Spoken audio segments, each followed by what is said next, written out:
Bien, entonces ahora vamos a avanzar un poquito con sexualidad y medicina, ¿sí?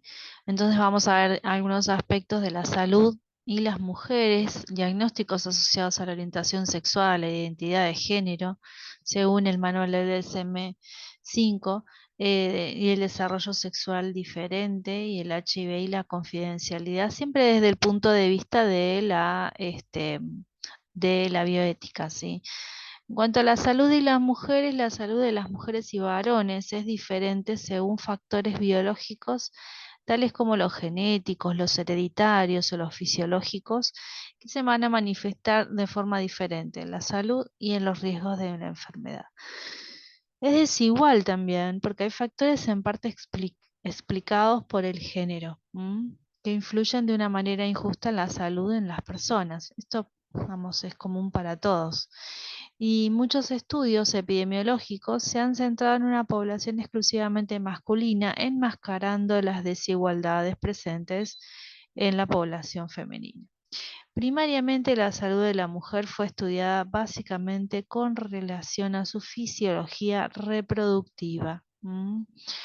Y las mujeres presentan mayor morbilidad y en cambio una esperanza de vida más larga.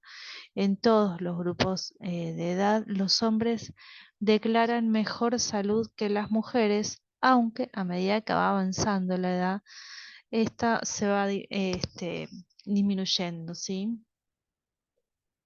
Se ha afirmado que las mujeres admiten con mayor facilidad la presencia de síntomas y que hay una tendencia entre los hombres a negar las enfermedades crónicas más serias. En general, las mujeres tienden a sobredeclarar o infradeclarar algunas enfermedades y los hombres otras.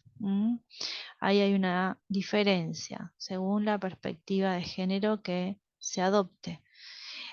Por ejemplo, en la literatura frecuentemente se relata una mayor declaración de trastornos psíquicos por parte de las mujeres y una infradeclaración de estos trastornos psíquicos por parte de los hombres. En cambio, los hombres van a declarar más los problemas ligados a una disminución sensorial, acerca de la audición o la visión. Tiene que ver mucho con la actividad laboral, esto, ¿sí? En las mujeres también, dependiendo un poco de cuáles sean los riesgos a los que se exponen, según la edad, según el tipo de trabajo que se realice, ¿sí? Según las características físicas que tenga cada una de las personas, las enfermedades en general pueden, digamos, tener mayor predisposición, ¿sí? Hay aspectos históricos de diagnósticos asociados a la orientación sexual e identidad de género, según este manual que ustedes seguramente ya conocen, que es el DSM-5.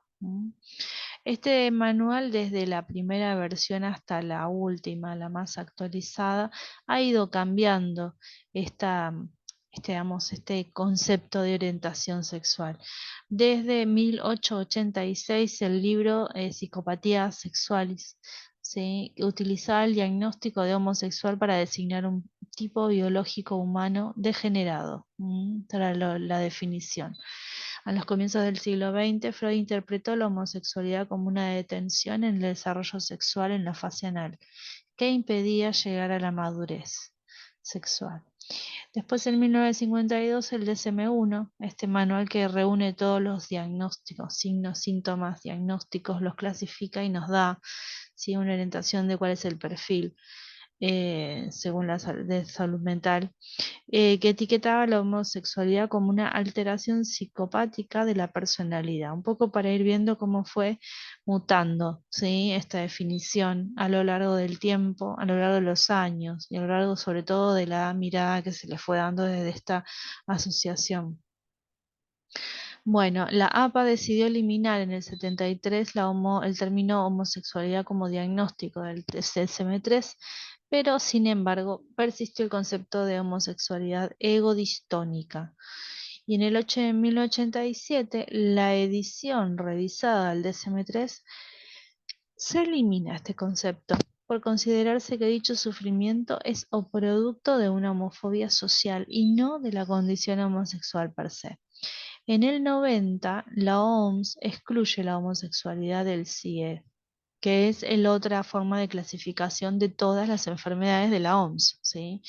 Ahí directamente la OMS la elimina como una clasificación de una enfermedad o en una patología. En el DSM-3 se incluye la categoría de transexualismo. Uno de los criterios es una preocupación de por lo menos 2 años de duración sobre cómo deshacerse de las características sexuales primarias y secundarias y de cómo adquirir las características sexuales del otro sexo. Valida el concepto de transexual verdadero, cuyo principal rasgo definitor era una firme voluntad del sujeto de someterse a una cirugía genital. Aquellas personas que no cumplían con este requisito de autenticidad se les reservaba otro diagnóstico, un trastorno de identidad sexual en la adolescencia o en la vida adulta. Este es el DSM-3. En el 94 sale el DSM-4, que pasa a llamarse trastorno de identidad de género. Se elimina el trastorno específico para aquellas personas que no muestran un deseo persistente de modificar las características sexuales. Y en el 2013 el DSM-5 ya fue reclasificado, moviéndose a la categoría de trastornos sexuales hacia una propia y renombrando este término como disforia de género. Este es lo más utilizado en la actualidad. En esta última reclasificación se aclara que la disconformidad de género no constituye una enfermedad mental en sí misma. Bueno, pareciera que hay que aclararlo esto, ¿no? Que no puede quedar ahí como una simple idea de algunas personas, sino que es un elemento crítico de la disforia de género es la presencia de un malestar clínicamente significativo, asociado a una condición de género. Eso es un dilema en la persistencia de los manuales. El diagnóstico es la mejor garantía para asegurar el tratamiento de los recursos sanitarios de las personas trans versus el malestar, ¿no? La disforia, es la palabra que se adopta en este manual, que actualmente define el fenómeno del DSM, el producto de la exclusión social, de una propiedad intrínseca que tiene la persona. Un concepto también que se menciona en estos textos es el desarrollo sexual diferente, DSD. Aproximadamente uno de 4.500 niños presenta genitales externos anómalos en el nacimiento que ocasionan dudas al momento de la asignación. El abordaje va a involucrar diferentes factores relacionados con la etiología. Una causa puede ser la fertilidad futura y evolución de la identidad de género, para lo cual se requeriría un trabajo multidisciplinario. Hay etapas en la diferenciación sexual normal que ya ustedes las estudiaron, son el sexo cromosómico, el momento de la concepción, el desarrollo del sexo gonadal o diferenciación de las gónadas en la etapa de determinación sexual, el desarrollo del sexo anatómico o fenotípico. Ninguno de estos procesos define de manera absoluta la identidad de una persona y su futuro desarrollo psicosexual. Después hay otro concepto que también mencionan en los textos, que es la intersexualidad, que es la posesión de genitales con características anatómicas de ambos sexos, ¿sí? O sea, genitales que son ambiguos.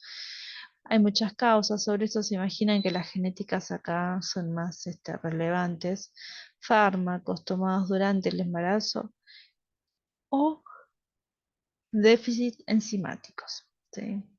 Los primeros tratamientos fueron introducidos en los 50 bajo una influencia de la teoría del desarrollo sexual de Johnny Money, que recomendaba tratar a los bebés intersexuales al nacer, asignándoles el sexo cuya reconstrucción quirúrgica fuera más sencilla.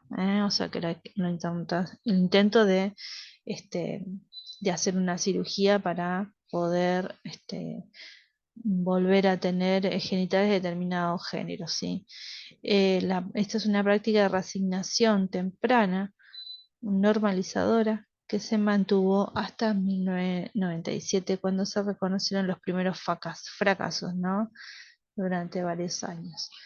Bueno, acá un poco la clasificación de este desarrollo sexual diferentes, que son tres tipos a grandes rasgos: los cromosómicos, el 46XY y el 46XX. Y tienen todas las variables, cuáles son los desórdenes que están presentes, si hay malformaciones o no, qué pasa a nivel de, digamos, de los genes. Bueno, pero hay problemas éticos entonces en la atención médica a menores con diferencias del desarrollo sexual. ¿Es correcta la decisión urgente de asignación del género sin esperar a que el propio paciente decida sobre la vida mismo, ¿no? Por una visita que pueda tener el paciente, digamos, podría llegar a reasignarse, ¿sí? Pero tenemos que tener en cuenta que esta urgencia sí podría llegar a traer alguna dificultad, ¿no? Y la urgencia acá es poder entender qué está sucediendo y cuál es digamos, el género que decide adoptar. ¿Es correcto que el médico o los padres decidan asignar el sexo a un paciente sin el consentimiento del menor y sin tener todas las probabilidades de éxito? ¿Es correcto condicionar la felicidad y el bienestar de los pacientes por las normas y los valores culturales de la sociedad? ¿Es correcto realizar intervenciones quirúrgicas irreversibles sin la aceptación por parte del paciente por no tener madurez para comprender las consecuencias? Bueno, claramente no en este caso. ¿Es correcto someter a estos pacientes en desarrollo a continuos exámenes médicos de la zona genital con el trauma psicológico que esto pueda suponer? ¿Es correcto no decir la verdad y ocultar información a los pacientes o a los padres para protegerlos de la incertidumbre? Esto recuerden cuando vimos consentimiento informado, veracidad. La decisión debe basarse en hechos y los datos técnicos determinados por los profesionales o en los valores socioculturales de la familia.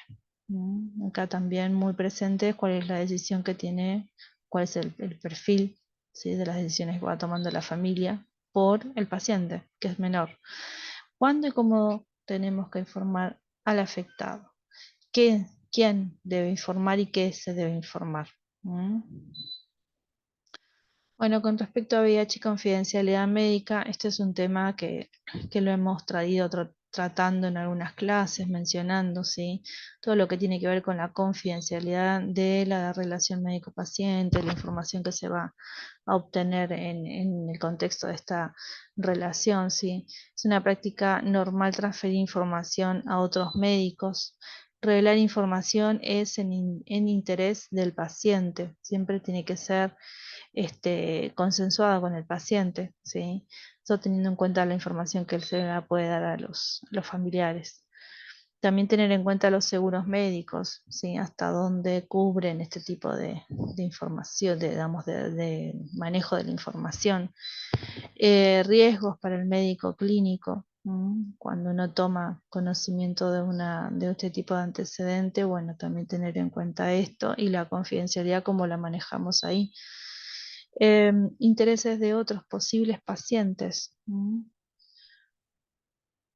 Bien, el marco normativo en Argentina, las leyes buscan equiparar derechos conquistando el reconocimiento y el respeto de las identidades y orientaciones sexoafectivas. Recuerden esta definición previa. En 1996, el artículo 11 de la Constitución de Cava establecía el derecho a ser diferente y no admite discriminación por orientación sexoafectiva o identidad de género. Todas las personas tienen derecho, tienen identidad, dignidad y son iguales ante la ley. Se reconoce y se garantiza el derecho a ser diferente. En el 2010 habíamos visto en la clase previa que se sancionó la ley de matrimonio igualitario, que reemplaza el Código Civil la leyenda unión entre hombre y mujer por la palabra contrayentes. Esta ley posibilitó que parejas del mismo sexo pudieran contraer matrimonio y con ello la posibilidad también de adoptar. ¿Se acuerdan cuando vimos vientre subrogado? Bueno, el reconocimiento también de familias diversas, esto que ya la familia no es digamos, el ideal que se tenía hace unos años o la idea, la imagen que se tenía al respecto de esta familia muy marcada, ¿no?, en la sociedad. En el 2012 hay una ley de identidad de género, la 26.743, que dice: toda persona tiene derecho al reconocimiento de la identidad de género, al libre desarrollo de la persona conforme a la identidad de género y a ser tratada de acuerdo con su identidad de género. Y en particular a ser identificada de ese modo y esto sí nos interpela un poco, en los instrumentos que acreditan la identidad respecto de los nombres de pila. Por ejemplo, historias clínicas, ¿no? Imagen, sexo o estudios complementarios. Esta ley permitió que las personas pudieran modificar el nombre y el género en la partida de nacimiento. Imagínense, este cambio fue muy importante. Y su DNI para respetar la identidad autopercibida. Para mayores de 18 años solo se necesita la expresa voluntad de realizarlo. Para menores de 18 años, además de la expresa voluntad, los representantes legales deben iniciar el trámite, sea padre, madre o tutor. En caso de no estar de acuerdo entre sí o con el trámite, se judicializa el caso. Hay un decreto presidencial, sí, que reconoce identidades por fuera del binomio masculino-femenino al incorporar la nomenclatura X. Esto fue en el año 2021, un poco más reciente, seguro se acuerdan de esto. En el DNI como opción para todas las personas que no se identifiquen como hombre o mujer. En el artículo 12 de la ley habla sobre el trato digno. Dice: deberá respetarse la identidad de género adoptada por las personas, en especial niñas, niños y adolescentes que utilicen un nombre de pila distinto al consignado en su documento nacional de identidad.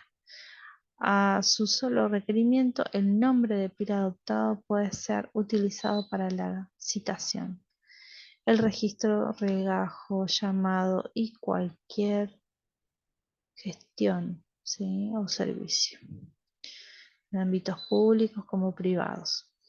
Cuando la naturaleza de la gestión haga necesario registrar los datos sobrantes en el documento nacional de identidad, se utilizará un sistema que combina las iniciales del nombre y el apellido completo, día, año de nacimiento y el número del documento.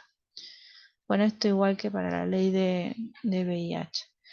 Servicios de salud que se garantizan. La ley incorpora dentro del PMO, el plan médico obligatorio, todos los tratamientos e intervenciones quirúrgicas, ¿sí?, que se vayan a realizar.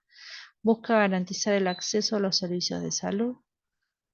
Este es uno de los objetivos más importantes de esta legislación.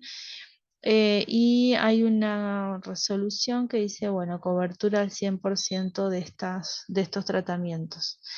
En el artículo 3, que bueno, este último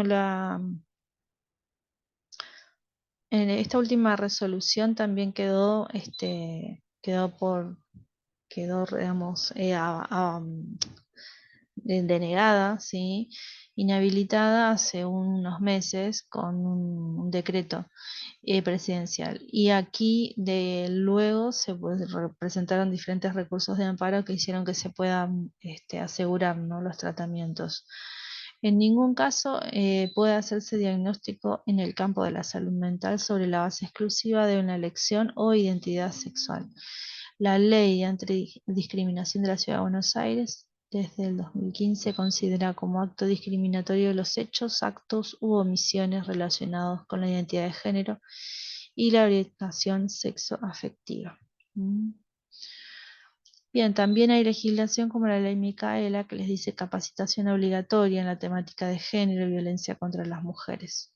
Esto un poco para poder hacer una suerte de docencia, ¿sí?, sobre todo el personal de salud, el personal administrativo que vaya a tomar contacto con la población. También en el 2022 está la ley de cupo de inclusión laboral para personas travestis, transexuales y transgéneros.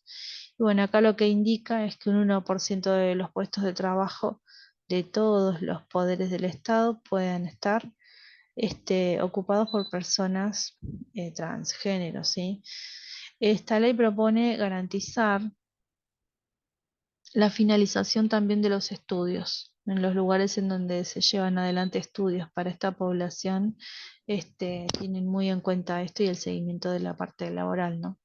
El Estado priorizará compras, contrataciones a empresas que incluyan personas trans en su vida laboral y dará beneficios a patrones durante 12 meses para que estas personas y 24 meses para las pymes que contraten personas, ¿sí?